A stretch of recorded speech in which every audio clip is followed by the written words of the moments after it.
بسم الله الرحمن الرحيم يا أيها الذين آمنوا إذا قمتم إلى الصلاة فاغسلوا وجوهكم إلى آخر الآية أو كما قال عليه الصلاة والسلام وتسليم. கண்ணியத்திற்குரிய அல்லாஹ் நல்லடியார்களே, நேற்று தராவீஹில் ஓதப்பட்ட வசனங்களில் இந்த வசனமும் ஒன்று.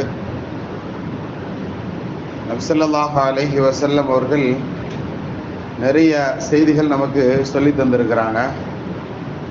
அந்த அடிப்படையில் இந்த ஆயத்தில் ரொம்ப முக்கியமான ஒரு செய்தி சொல்லப்படுகிறது.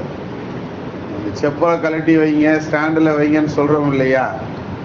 இன்னைக்கு சொல்கிறக்காண்டி அங்கனக்குள்ளே உட்காந்துருந்தோன்னு சொன்னால் இதை கட்டாயம் சொல்லணும் அப்படின்னு நமக்கு தோணுது. வர்றவங்க தயவு செஞ்சு செப்பல்களை கழட்டி ஸ்டாண்டில் வைங்க.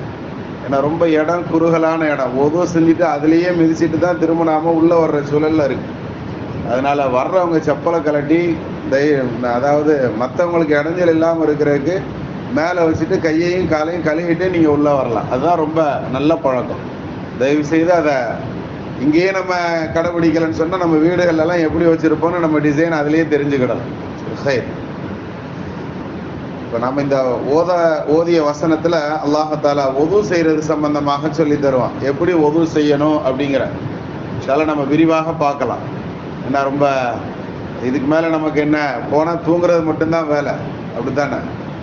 கூடுமான அளவு சுருக்கமான முறையில் வழக்கம் போல் டயத்தில் முடிச்சிருவோம். இந்த ஒதுவனால கிடைக்கக்கூடிய பலன்கள் என்ன அப்படிங்கிறத பற்றி நபி ஸல்லல்லாஹு அலைஹி வஸல்லம் சொல்லும் பொழுது நிறைய செய்திகளை சொல்லி தருவாங்க.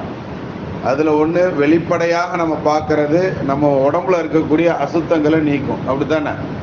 அதற்கு பெயரே அங்க சுத்தி அப்படின்னு சொல்லுவாங்க. தமிழில் சொல்றதாக இருந்தால் நம்மளுடைய அங்கத்தை சுத்தம் செய்கிறது அப்படின்னு அர்த்தம். இப்போ வெளிப்படையில் பார்க்கும்போது நம்ம முகத்தில் ஏதாவது கண்கள்ல இருந்து வந்த அழுக்கு போல இருந்துச்சுன்னு சொன்னாலும் அதை நம்ம கிளீன் பண்ண முடியும். முகத்தை கழுகும் பொழுது எப்படி கழுகணுங்கிறத நபி ஸல்லல்லாஹு அலைஹி வஸல்லம் சொல்லும்போது மூக்கெல்லாம் நல்லா உள்ள விரலை விட்டு சுத்தம் செஞ்சு கழுவணும்னு சொல்லுவாங்க. நம்ம விரிவாக சொல்லும் போது சொல்லுவோம். அதாவது வெளிரங்க சுத்தம் நமக்கு முதல் ஃபாய்தா.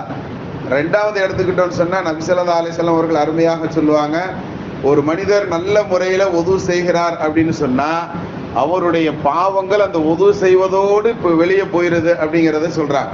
முகம் செய்த பாவம் அவர் முகத்தை கழுகும் தண்ணீரில் கரைந்து போவதை நான் பார்க்கிறேன் அப்படின்னு சொல்லி நபி ஸல்லல்லாஹு அலைஹி வஸல்லம் சொல்லுவாங்க. கையை கழுகிறார் அப்படின்னு சொன்னால் கையை கழுகும் பொழுது அவர் கையினால் ஏற்பட்ட சிறு பாவங்கள் எல்லாம் அதன் மூலம் மன்னிக்கப்படுகிறது. ஒன்று வெளி சுத்தம், இன்னொன்று பாவங்களிலிருந்தும் நமக்கு சுத்தம் கிடைக்கி அப்படிங்கிறது ரெண்டாவது பிரயோஜனம். மூணாவது நபி ஸல்லல்லாஹு அலைஹி வஸல்லம் சொல்லுவாங்க,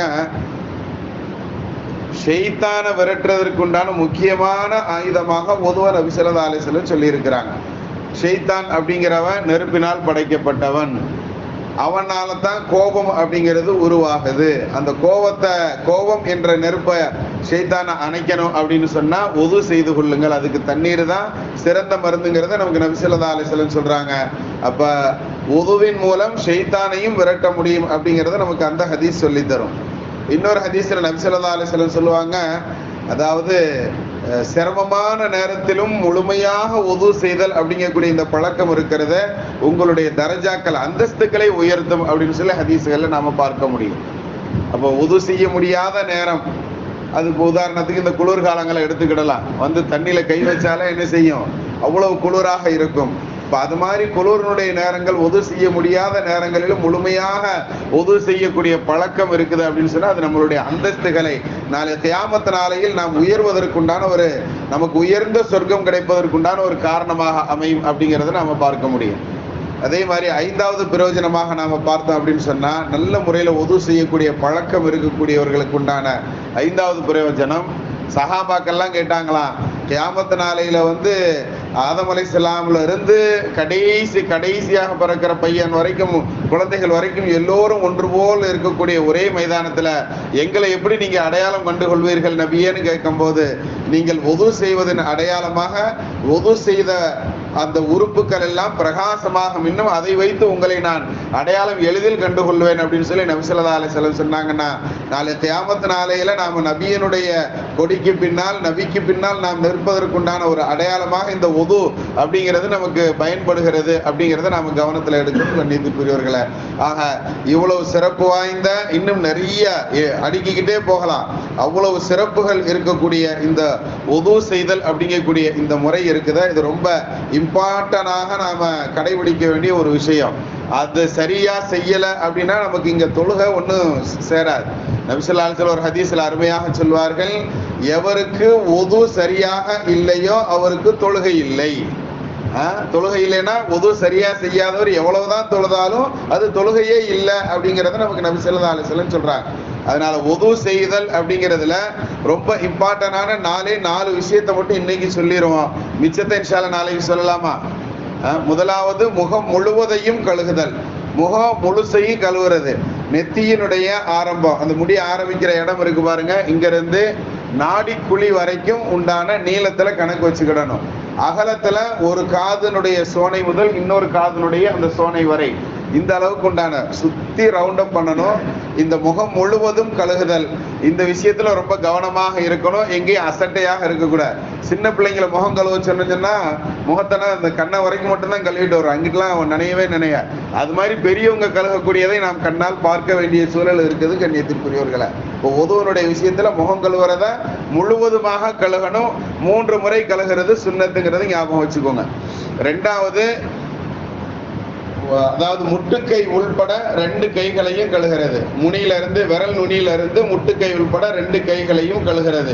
இது ரொம்ப இம்பார்ட்டன்ட். இதுலயும் அதே மாதிரிதான், ஒரு சிறு கேப்பு கூட இல்லாம முட்டுக்கை முழுவதுமாக சேர்த்து நல்லா 2 கைகளையும் கழுகிக்கிறது. 3வது விஷயம், தலையில 4ல் ஒரு பகுதியாவது மசகு செய்யறது. 4ல் ஒரு பகுதி ஏன் அப்படிங்கிறத நாளைக்கு இன்ஷா அல்லாஹ் விரிவாக நான் உங்களுக்கு சொல்லித்தர்றேன். ஏன்னா சில விஷயங்கள் விரிவா சொன்னா மட்டும்தான் விளங்க முடியும். சரி, 3வது விஷயம் என்ன, குறைஞ்சபட்சம் தலையில 4ல் ஒரு பகுதியாவது மசகு செய்யறது. இப்ப நான் சொல்ற 4 விஷயமுமே குறைந்தபட்சம் அப்படிங்கிறதுனால இதை ரொம்ப கவனமாக கேட்டுக்கோங்க. அடுத்து 4வது விஷயம், கரண்டை கால் நனையும்படியாக முழு, அதாவது பாதத்திலிருந்து கரண்டை கால் வரைக்கும் உண்டான பகுதியை நாம நல்ல முறையில் கழுகிறது. இதுதான் கால் அப்படின்னா, காலினுடைய கீழ் பகுதியிலிருந்து கரண்டை கால் வரைக்கும் உண்டான 2 கால்களையும் முழுவதுமாக கழுகுதல். இந்த 4 விஷயங்கள் அப்படிங்கிறது ஃபர்லான விஷயமாக இருக்கு. இந்த 4ஐயும் சரியாக செய்யலாமா இன்ஷா அல்லாஹ்? இதோடு சேர்ந்து வரக்கூடிய துணை விஷயங்கள், சுன்னத்தான விஷயங்கள் என்ன ஏதுங்கிறத இன்ஷா அல்லாஹ் நாளை பார்ப்போம். அல்லாஹ் தஆலா சொன்னபடியும் கேட்கபடியும் அமல் செய்யக்கூடிய நற்பாக்கியவான்களை நம்மை கபூல் செய்வானாக. بحق سيدنا وآل سيدنا محمد صلى الله عليه وسلم.